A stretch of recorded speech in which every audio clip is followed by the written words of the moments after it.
नमस्कार मित्रो, श्री स्वामी समर्थ। मित्रांनो, आजचा विषय असा आहे की जो प्रत्येकाच्या जीवनाशी थेट जोडलेला आहे। आपण अनेकदा म्हणतो की मी कुणाचे वाईट केले नाही तरी माझ्या आयुष्यात इतक्या अडचणी का येतात, किंवा काही लोक चुकीची कामे करूनही ते सुखात का असतात। अशा प्रश्नाची उत्तरे शोधताना आपण कर्माच्या नियमापर्यंतच पोहोचतो। मित्रांनो, भारतीय अध्यात्मात कर्माला अत्यंत महत्त्व दिले गेले आहे। स्वामी समर्थांच्या शिकवणीतील सत्कर्म, प्रामाणिकपणा, संयम आणि सेवाभाव यांचा वारंवार उल्लेख केलेला आढळतो। मित्रांनो, आज आपण अशाच काही कर्माच्या नियमाबद्दल जाणून घेणार आहोत, जे जीवन अधिक अर्थपूर्ण, शांत आणि समाधानकारक बनवण्यास प्रेरणा देतात। मित्रांनो, लक्षात ठेवा, हा व्हिडिओ भीती निर्माण करण्यासाठी नाही, तर याचा उद्देश आपण आपल्या स्वतःकडे पाहण्याची, चांगले निर्णय घेण्याची आणि योग्य मार्गावर चालण्याची प्रेरणा देणार आहे। चला तर मग जाणून घेऊया। मित्रांनो, असे कर्म 9 प्रकारचे आहेत। आपण त्यातला पहिला कर्म असा आहे की जसे कर्म तसे फळ। मित्रांनो, हा कर्माचा सर्वात मूलभूत नियम आहे। आज आपण जे विचार करतो, जे बोलतो आणि जे कृतीमध्ये आणतो त्याचे परिणाम कधी ना कधी आपल्या जीवनावर येत असतात। याचा अर्थ असा नाही की प्रत्येक चांगले कर्माचे फळ चांगलेच मिळते, किंवा प्रत्येक चुकीच्या कृतीची शिक्षा त्याला लगेच मिळते। जीवनात वेळ लागतो, पण प्रत्येक कृतीचा परिणाम होत असतो।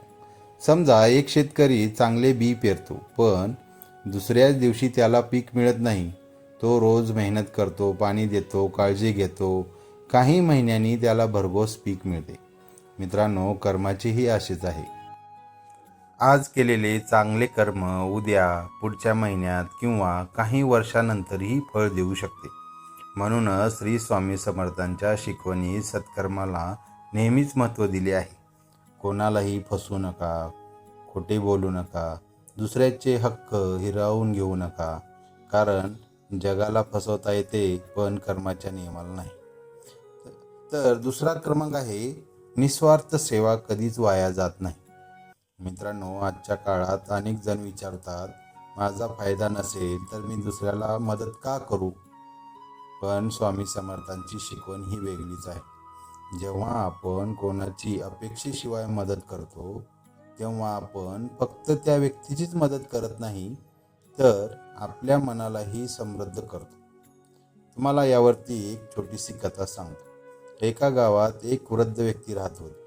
ती रोज मंदिराजवळ बसलेल्या गरिबांना अन्न देत असे। एकाने विचारले, तुम्हाला यात काय मिळते? ते वृद्ध हसून म्हणाले, मी जे देतो त्यापेक्षा जास्त मला मन शांती मिळते। हेच खरे कर्म आहे। सेवा म्हणजे फक्त पैसे देणे नाही, एखाद्याला धीर देणे, योग्य मार्ग दाखवणे, भुकेलेला अन्न देणे, दुःखी व्यक्तीशी बोलणे, त्यांचं शांतपणे ऐकून घेणे, हेही मोठे सत्कर्मच आहे।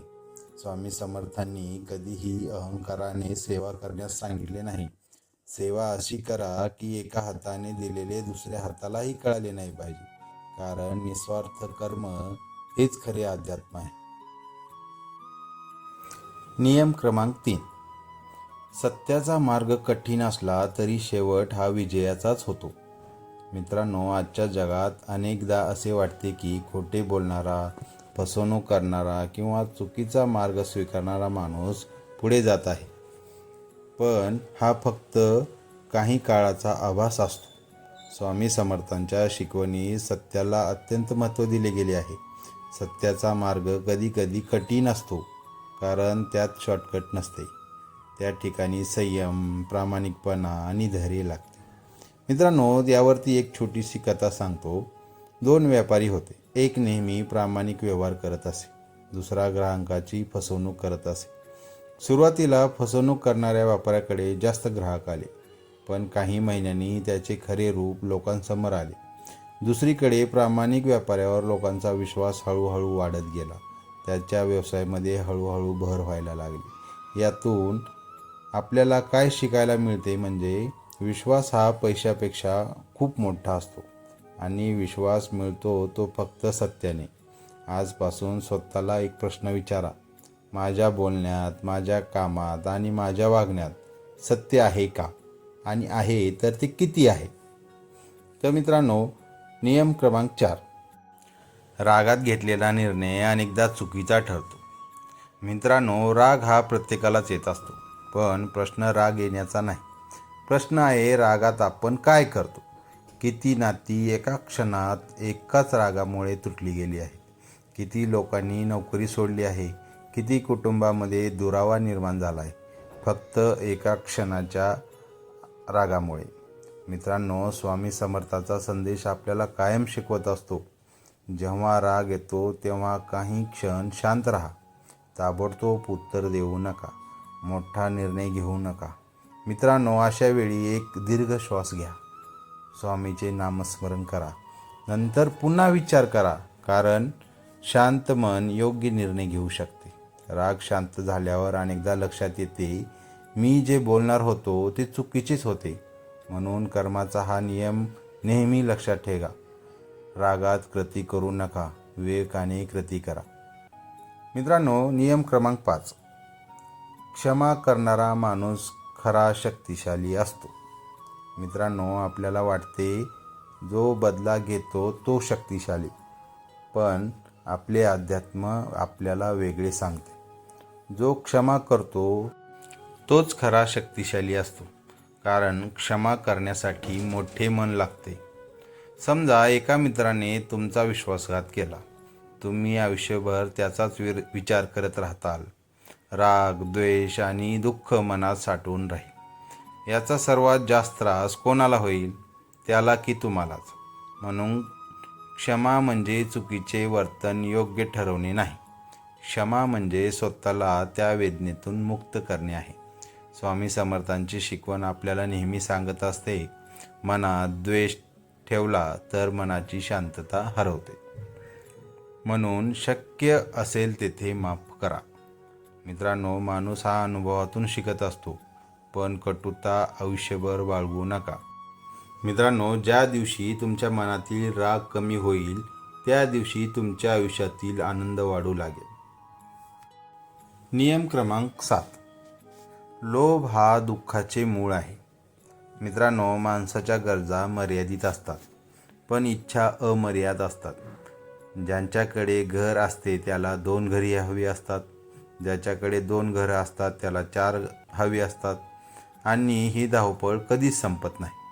स्वामी समर्थांच्या शिकवणीत माणसाला खूप महत्त्व दिले आहे. म्हणजेच त्यांनी दिलेले महत्त्व आहे समाधान. याचा अर्थ असा नाही की प्रगती करू नका, कष्ट करा, मोठी स्वप्ने पहा, पण लोभाच्या मागे धावताना मन शांत आणि मनाची शांती गमवू नका. मित्रांनो, एक छोटीशी कथा आहे. एक श्रीमंत व्यापाऱ्याकडे सर्व काही होते, मोठा बंगला, गाड्या, पैसा, पण तरीही तो रात्री शांत झोपू शकत नव्हता. दुसरीकडे एक गरीब शेतकरी दिवसभर मेहनत करून संध्याकाळी आपल्या कुटुंबासोबत आनंदाने जेवण करत होता. त्याच्याकडे पैसा कमी होता, पण समाधान भरपूर होते. म्हणून मित्रांनो, समाधान हा आळस नाही. समाधान म्हणजे कष्ट करत राहणे, पण मिळालेल्या गोष्टीसाठी कृतज्ञ राहणे. मित्रांनो, नियम क्रमांक 7 असा आहे, जशी संगत तसे जीवन. मित्रांनो, आपण कोणासोबत वेळ घालवतो यावर आपल्या विचारांचा आणि निर्णयाचा मोठा परिणाम होत असतो. जर सतत नकारात्मक विचार करणाऱ्या लोकांमध्ये आपण राहत असेल तर नकळत आपणही तसेच विचार करू लागतो. पण चांगल्या विचाराच्या, प्रामाणिक आणि प्रेरणादायी लोकांच्या सहवासात राहिलो तर आपल्या जीवनातील काही सकारात्मक बदल घडून येतात. मित्रांनो, स्वामी समर्थांच्या भक्त परंपरेत सत्संगाचे महत्त्व वारंवार सांगितले जाते. सत्संग म्हणजे फक्त प्रवचन ऐकणे नाही. सत्संग म्हणजे चांगले विचार, चांगली पुस्तके, चांगले मित्र आणि चांगले संस्कार. आज स्वतःला एक प्रश्न विचारा, माझ्या सहवासामुळे इतरांच्या आयुष्यात सकारात्मक बदल होतो का? जर उत्तर हो असेल तर तुम्ही अगदी योग्य मार्गावर चालत आहात. नियम क्रमांक 8, कृतज्ञता हे सर्वात मोठे पुण्य आहे.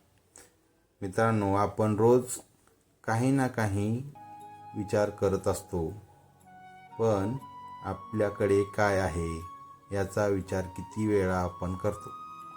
सकाळी डोळे उघडतो हेही एक वरदान आहे. कुटुंब आहे, मित्र आहेत, अन्न आहे, काम आहे, ह्या सर्व काही प्रत्येकाला मिळत नाही. स्वामी समर्थांच्या शिकवणीत कृतज्ञ मनाला विशेष महत्त्व दिले जाते. कारण जो माणूस आभार मानाय शिकतो त्याच्या मनातील तक्रारी कमी होऊ लागतात. तुम्हाला एक छोटी कथा सांगतो. एका व्यक्तीने स्वामी समर्थांची प्रार्थना केली की त्यांना असे बोलले, माझ्याकडे काहीच नाही. तेवढ्यात त्याने एका अशा व्यक्तीला पाहिले, त्याला चालताही येत नव्हते. त्या क्षणी त्याला जाणवले, माझ्याकडे तर खूप काही आहे. त्या दिवसापासून त्याने तक्रार करणे सोडले आणि कृतज्ञतेने जगायला सुरुवात केली. मित्रांनो, दररोज सकाळी फक्त 1 मिनिट मनापासून म्हणा, श्री स्वामी समर्थ, आज जे काही दिले आहे त्याबद्दल मी तुमचा आभारी आहे. मित्रांनो, विश्वास ठेवा, हा छोटासा बदल मनात मोठी शांतता निर्माण करून जातो. नियम क्रमांक 9 आणि अंतिम संदेश. मित्रांनो, आत्तापर्यंत आपण 8 कर्माचे नियम जाणून घेतले. आत्ता आपण पाहणार आहोत 9वा नियम. हा सर्वात महत्त्वाचा नियम आहे. हा नियम समजला तर आयुष्याकडे पाहण्याचा तुमचा दृष्टिकोन कायमचा बदलू शकतो. नियम क्रमांक 9.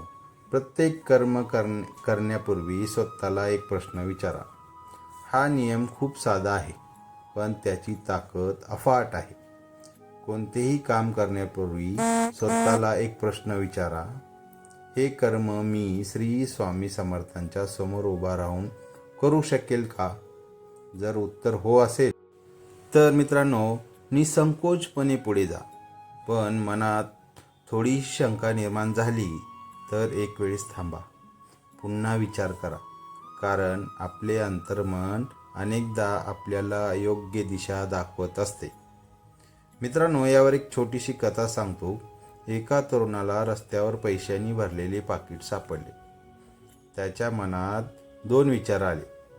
पहिला, पैसे माझ्याकडे ठेवूया, आणि दुसरा, हे योग्य नाही. क्षणभर त्याने डोळे मिटले आणि स्वतःला विचारले, जर आज स्वामी समर्थ माझ्यासमोर उभे असते तर मी काय केले असते?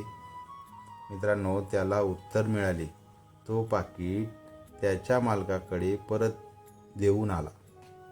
काही महिन्यांनी त्याचा हा प्रामाणिकपणा पाहून त्याच्या आयुष्यात त्याला एक मोठी संधी भेटली. मित्रांनो, हेच कर्म आहे. प्रत्येक चांगल्या कर्माचे फळ लगेच मिळते असे नाही, पण चांगले कर्म माणसाचा स्वभाव बदलत असते. आणि स्वभावही की नशीब बदलायला वेळ लागत नाही. स्वामी समर्थांच्या शिकवणीतून मिळणारा अंतिम संदेश. स्वामी समर्थांनी कधीही फक्त चमत्कारावर भर दिला नाही.